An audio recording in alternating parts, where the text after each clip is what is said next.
ہے جناب انجینئر ضیاء الرحمان صاحب نے JUIF کے رہنما ہیں، قائد جمعیت ان کے بھائی بھی ہیں۔ انجینئر صاحب نے علی امین گنڈا پور صاحب کا چیلنج کیا قبول، سوچا ان سے گفتگو کی جائے۔ قبلہ آپ کو کیا سوجی کہ آپ نے ان کا چیلنج قبول کر لیا اور واقعی آپ اس میں سنجیدہ ہیں؟ کل تو میرے پروگرام میں حافظ صاحب کہہ رہے تھے حمداللہ صاحب کے نہیں، اس کے لیے سنجیدگی یہ ہوگی کہ یہ پہلے گورنمنٹ چھوڑیں، CM چھوڑیں اور پھر آ کے الیکشن لڑیں۔ بہت شکریہ اجمل بھائی۔ بات یہ ہے کہ یہ ہمیں نہیں سوجی تھی یہ چیلنج کرنے کی، یہ چیلنج کرنے کی ان کو سوجی تھی اور آپ کی سرزمین پہ ان کو سوجی تھی اور انہوں نے یہ چیلنج دیا تھا اور مولانا صاحب کو دیا تھا۔ اور پھر عجیب قسم کی بات ہے کہ یہ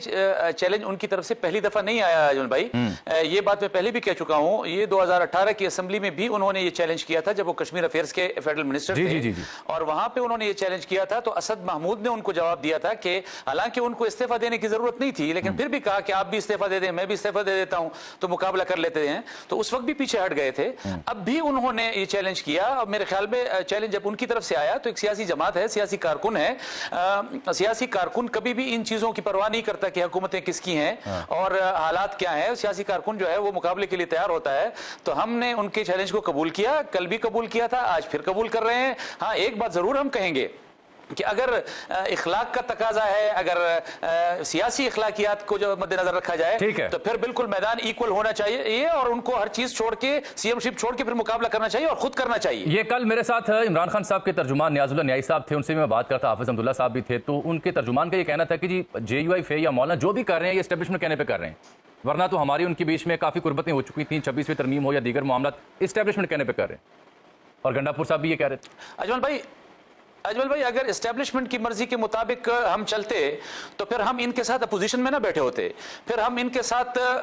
26ویں ترمیم پہ مذاکرات نہ کر رہے ہوتے، پھر ہم حکومت کا حصہ ہوتے، پھر ان کے کہنے پر ہم KP میں ان کی حکومت کے خلاف سازشیں کر رہے ہوتے، پھر مولانا فضل الرحمان صاحب یہ نہ کہتے کہ ودن PTI چینج کریں اور ان تمام پرابلمز کو KP میں ایڈریس کریں۔ یہ اسٹیبلشمنٹ کی مرضی نہیں ہے، اسٹیبلشمنٹ تو آج بھی چاہتی ہے کہ ہم حکومت کا حصہ بنیں، اسٹیبلشمنٹ تو آج بھی اپوزیشن کی تقسیم چاہتی ہے۔ اب اپوزیشن کی تقسیم کو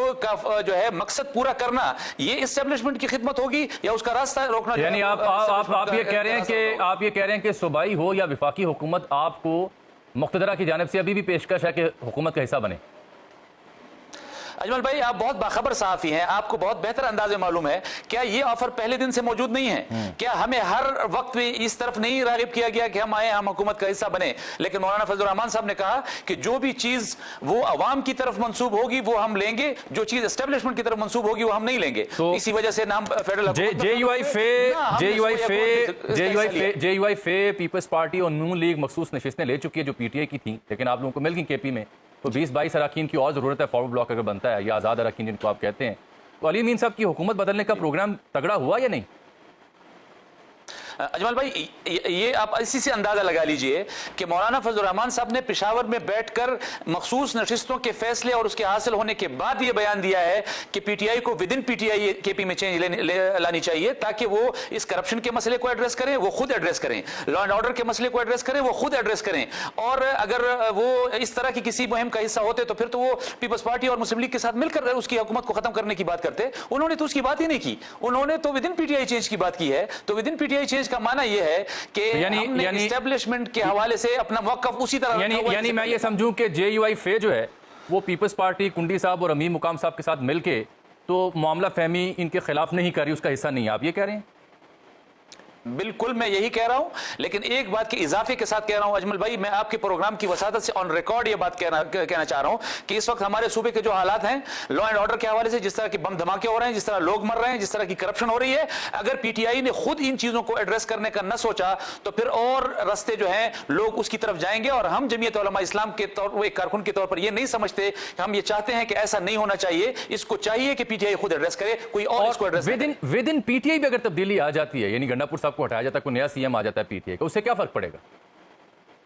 اس سے یہ فرق پڑے گا، آپ دیکھیں ایک سال سوا سال میں آپ KP کے انالیسس کر لیں، آپ اس کا ڈیٹا اٹھا کر دیکھ لیجئے، جتنے بڑے بڑے سکینڈلز جو ہے نا وہ کرپشن کے آئے ہیں، PTI تو کرپشن کے خلاف بات کرتی ہے، جتنے بم دھماکے اور جس طرح کے لا اینڈ آرڈر کی سچویشن KP میں ڈیولپ ہو رہی ہے، روز ڈیولپ ہو رہی ہے، علی امین صاحب کے اپنے ڈسٹرکٹ میں لوگ جو ہے روڈ پر سفر نہیں کر سکتے ڈیرہ اسماعیل خان میں، تو ہم یہ چاہتے ہیں کہ اگر وہ ناکام ہو گئے ہیں تو PTI میں سے کوئی اور آئے وہ اس کو لیڈ کرے اور حکومت کو